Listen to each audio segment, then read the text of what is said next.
Halo teman-teman, selamat datang di channel Gas Football, tempat tepat ngobrolin sepak bola dan timnas. Dan jangan lupa subscribe biar channel ini makin berkembang. Pemain keturunan Korea Selatan Ji Da-bin diprediksi bersinar di timnas Indonesia U16 dalam kompetisi Piala AFF U16 2022. Indonesia akan kembali menggelar kompetisi pemain muda yang tepatnya akan berlangsung di Yogyakarta. Rencananya, Piala AFF U16 2022 akan digelar mulai 31 Juli hingga 12 Agustus 2022 di dua stadion, yaitu Stadion Maguwo Harjo dan Stadion Sultan Agung. Sejak 4 tahun lalu, kompetisi tersebut menjadi kali kedua bagi Indonesia menjadi tuan rumah Piala AFF U16 2022. Saat edisi 2018 lalu, timnas Indonesia yang diasuh oleh Fahri Husaini keluar sebagai juara setelah mengalahkan Thailand di babak final dengan skor tipis 4-3. Setelah itu, timnas Indonesia U16 belum menjadi kampion lagi, termasuk di edisi 2019 hanya mampu finish di peringkat ketiga. Di Piala AFF U16 2022 mendatang, timnas Indonesia tergabung dalam grup A bersama dengan Vietnam, Singapura, dan Filipina. Pertandingan perdana timnas Indonesia dalam ajang tersebut akan menghadapi Filipina, kemudian laga kedua melawan Singapura, dan dilanjutkan melawan Vietnam. Bima Sakti selaku pelatih kepala timnas Indonesia U16 telah memanggil sebanyak 30 pemain untuk mengikuti pemusatan pelatihan. Dari sejumlah pemain yang dipanggil ke timnas Indonesia U16 terdapat sosok yang cukup mencuri perhatian, yakni pemain keturunan Korsel Ji Da-bin. Ji Da-bin pun menjadi pemain yang kerap dipanggil ke timnas Indonesia U16 oleh Bima Sakti sehingga namanya tak terlalu asing. Pada 2021 lalu, Ji Da-bin pernah mengikuti gelombang ketiga pemusatan latihan timnas Indonesia U16. Darah keturunan Korea Selatan diperolehnya dari sang ayah yang bernama Ji Ha-sik. Namun Ji Da-bin lahir di Depok, Jawa Barat pada 2006. Karir pemain keturunan Korsel tersebut dimulai di Asia Football Academy dengan posisinya sebagai penyerang. Kemampuannya pun dinilai cukup bagus setelah mengikuti banyak kompetisi kelompok umur. Bersama Asia Football Academy, Ji Da-bin berkontribusi meraih gelar juara turnamen U12 pada 2018. Hal ini yang membawanya ke Spanyol dan menyabet gelar pemain terbaik. Selain bisa tampil sebagai penyerang, Ji Da-bin juga piawai tampil di sektor sayap dengan tubuh jangkung namun tetap lincah.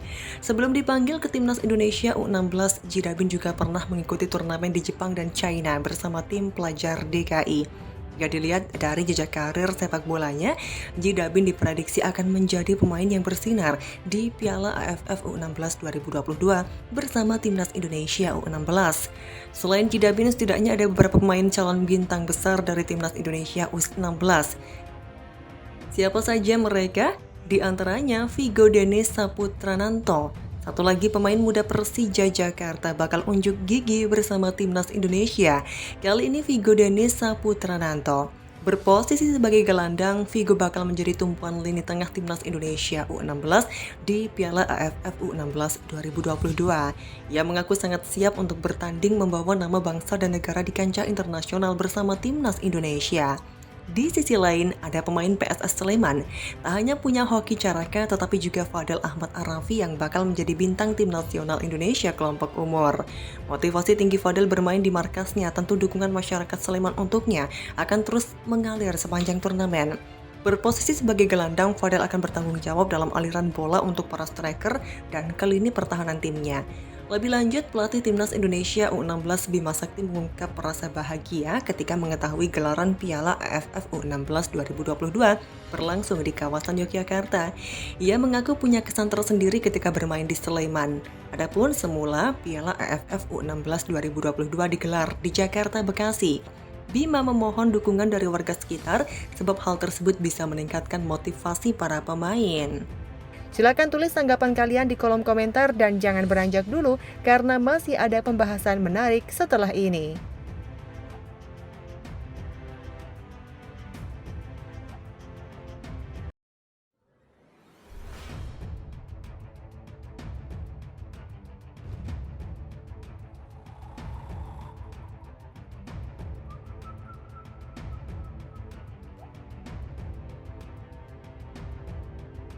Halo teman-teman, selamat datang di channel Gas Football, tempat tepat ngobrolin sepak bola dan timnas. Dan jangan lupa subscribe biar channel ini makin berkembang. Media Vietnam The Tau 247 membocorkan hasil investigasi AFF soal dugaan praktik sepak bola gajah di matchday pamungkas Grup A Piala AFF U19 2022 yang mempertemukan timnas Vietnam U19 versus timnas Thailand U19 Minggu 10 Juli 2022 malam waktu Indonesia Barat. The Tau 247 menyebut hasil dari investigasi itu menyimpulkan bahwa laga Vietnam versus Thailand bersih dari dugaan main mata. PSSI mengajukan gugatan kepada AFF dan menuntut mengadakan investigasi laga timnas Vietnam U19 melawan timnas Thailand U19 karena belum mendapatkan jawaban yang memuaskan. PSSI mengajukan keberatan ke AFC dan juga FIFA, tulis The Tau 247. Namun setelah semuanya, jawaban yang diterima PSSI mendapatkan hasil yang sama, yakni laga timnas Vietnam U19 versus timnas Thailand U19 benar-benar bersih. Lanjut The Tau 247. Hanya saja kabar yang disampaikan The Tau 247 belum valid 100%, sebab PSSI sendiri belum mengabarkan ke publik apa respon AFF setelah PSSI mengajukan protes kepada mereka. Sekedar diketahui, PSSI mengajukan keberatan ke AFF pada Selasa 12 Juli 2022. PSSI melakukan protes karena Vietnam dan Thailand dinilai tidak mengindahkan asas fair play saat bersua di laga penentuan Grup A Piala AFF U19 2022.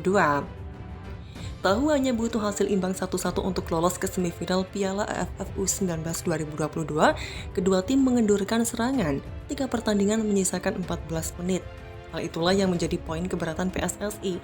Terlepas dari apa respon AFF nantinya, Vietnam dan Thailand sudah tak bisa melanjutkan kiprahnya di Piala AFF U19 2022 sebab kedua tim di luar dugaan tumbang di semifinal Piala AFF U19 2022. Lebih lanjut, juru taktik timnas Indonesia Shin Tae-yong pernah juara AFF Football Championship bersama timnas Korea Selatan.